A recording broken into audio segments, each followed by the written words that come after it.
Good morning mga kamanok, isang pagpalang umaga naman o araw sa ating lahat. Nandito naman tayo sa ating munting manukan. Gusto ko lang i-update yung ating isang inahin na nangitlog at ngayon ay namisa na. Ito po mga kamanok. Bali po ang itlog po nito ay 11 peraso. At yung sisiw niya ay 11 din. Ibig sabihin ay napisa niya lahat mga kamanok. Hindi ko lang muna siya inalis dito sa pinag-ipisaan niya dahil yung dalawang sisiw ay matamlay pa. Kaya pinabayaan ko muna dyan, tinakluban ko lang. Ayan po. Ayan, takluban po muna natin at para hindi siya makalabas at lumakas pa yung dalawang sisiw niya. At yung sisiw po natin na nakakulong nakaraan na dun sa huli nating video ay wala pang isang buwan, ngayon ay isang buwan na sila.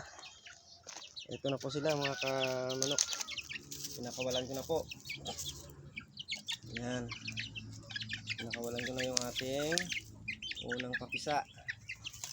Tapos yung tatlo, ito naman ang isang yung ano na yan, yung bulik o baraw, malapit na rin po mangitlog yan mga kamanok. Ayan. Sunod-sunod na po yung mga yan.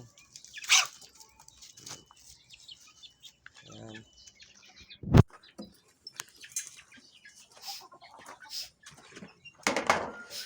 Mabuti po at yung aso natin ay hindi ginagalaw yung ating mga sisiw. At ang hilig nilang dito sila kumukuskus sa malapit sa aso.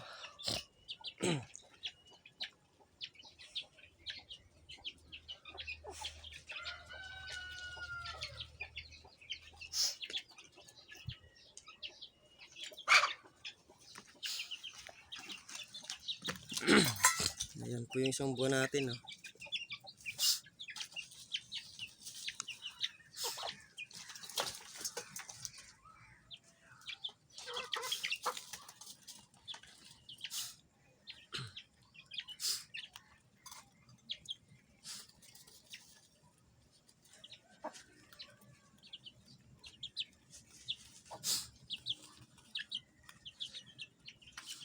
Ayan mga kamanok, ayan po yung update ng ating munting manukan.